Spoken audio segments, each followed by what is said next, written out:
اور یہی بات زہیر رضی اللہ عنہ کی کہ زہیر رضی اللہ عنہ کی حیثیت اللہ تعالیٰ کے ہاں بہت بڑی تھی، اور یہ اللہ کے نبی صلی اللہ علیہ وسلم کا خاصہ تھا۔ اللہ کے نبی صلی اللہ علیہ وسلم نے زہیر کو یہ کیوں کہا؟ اس لیے کہا کہ اللہ کے نبی صلی اللہ علیہ وسلم ایک مسلمان کی عزت کا معیار بتانا چاہ رہے تھے کہ زہیر اور مسلمانوں سن لو قیامت تک کے لیے، جن کے سامنے یہ روایت آئے گی اور زہیر کا واقعہ آئے گا، کہ اللہ کے ہاں اگر کوئی شخص اسپیشل ہے، اللہ کے ہاں اگر کوئی شخص کامیاب ہے، اللہ کے ہاں اگر کوئی شخص جنتی ہے، تو وہ شخص ہوگا جس کا اللہ سے تعلق مضبوط ہوگا، جو اللہ کا تقوی رکھنے والا ہوگا۔ اسی لیے تو اللہ کے نبی صلی اللہ علیہ وسلم کی جب بعثت ہوئی، اور آپ کے زمانے میں ہم جانتے ہیں جو قبائلی تعصب تھا وہ انتہائی شدت اور زوروں پر تھا، ہر قبیلہ اپنے آپ کو برتر سمجھتا تھا۔ اللہ کے نبی صلی اللہ علیہ وسلم نے آ کے ان تمام تعصبات کا خاتمہ کیا اور فرمایا کہ کسی عربی کو کسی اجمی پر، کسی گورے کو کسی کالے پر کوئی فضیلت نہیں ہے۔ اگر کسی کو کوئی فضیلت ہے تو وہ اس بات پر ہے کہ ان اکرمکم عند اللہ اتقاکم، کہ تمہارے ہاں اللہ کا کیا مقام ہے۔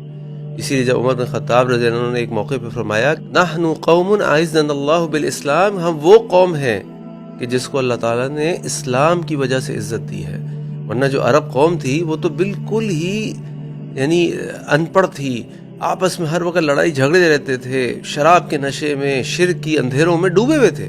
اللہ تعالیٰ نے اس قوم کو ان اندھیروں سے نکالا اور اس قوم کو عزت دی، اور اس عزت کی کیا وجہ؟ اس عزت کی وجہ ان کا تعلق اسلام سے، ان کا تعلق اللہ سے، ان کا تعلق تقوی سے۔ اور اس طرح کی بے شمار مثالیں ہم دیکھتے ہیں کہ اللہ کے نبی صلی اللہ علیہ وسلم نے صحابہ کے بارے میں دیتے تھے۔ عبداللہ ابن مسعود رضی اللہ عنہ، عبداللہ ابن مسعود رضی اللہ عنہ غلام تھے۔ عبداللہ ابن مسعود رضی اللہ عنہ ایک چھوٹے سے قد کے پتلے دبلے شخص تھے۔ ایک دفعہ وہ ایک درخت سے مسواک کی لکڑی نکال رہے تھے، ہوا چلی اور اس ہوا نے اٹھا کے ان کو دور پھینک دیا۔ صحابہ نے جب ان کا وہ حال دیکھا اور ان کی پتلی پتلی ٹانگوں کو دیکھا تو ہنسنے لگے۔ اللہ کے نبی ان سے پوچھا کس بات پر ہنستے ہو؟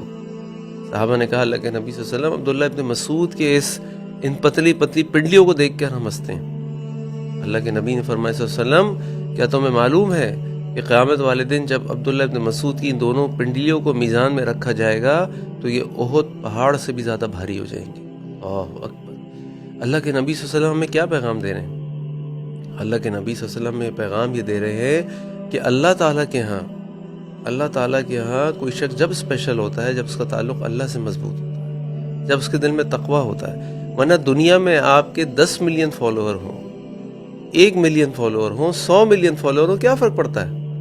ایک مسلمان کی اصل کامیابی دنیا کی کامیابی تو نہیں ہے۔ ہاں دنیا میں اللہ اس کو عزت دے، الحمدللہ، اور جو شخص اللہ کے قریب ہو جاتے ہیں، اللہ کا تقوی اختیار کرتے ہیں، اللہ تعالیٰ ان کو دنیا میں بھی عزت دیتے ہیں اور آخرت میں بھی عزت دیتے ہیں۔ اور اصل بات تو یہ ہے نا کہ قیامت والے دن جب آدم علیہ السلام سے لے کر قیامت تک جتنے انسان اللہ نے پیدا کیے ہوں گے میدان محشر میں کھڑے ہوں گے، اور تمام دنیا کی مخلوقات وہاں کھڑی ہوں گی۔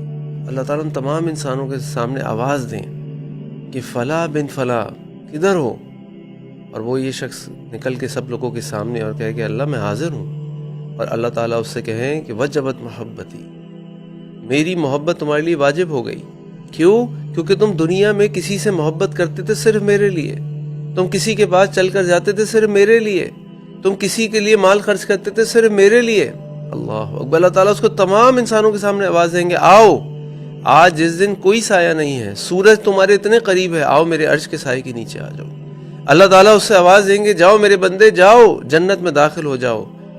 جو قرآن میں اللہ تعالیٰ نے سورۃ الفجر میں آیت نازل فرمائی، یا ایتھا النفس المطمئنہ، اے مطمئن نفس، ارجعی الی ربک راضیۃ مرضیہ فادخلی فی عبادی وادخلی جنتی۔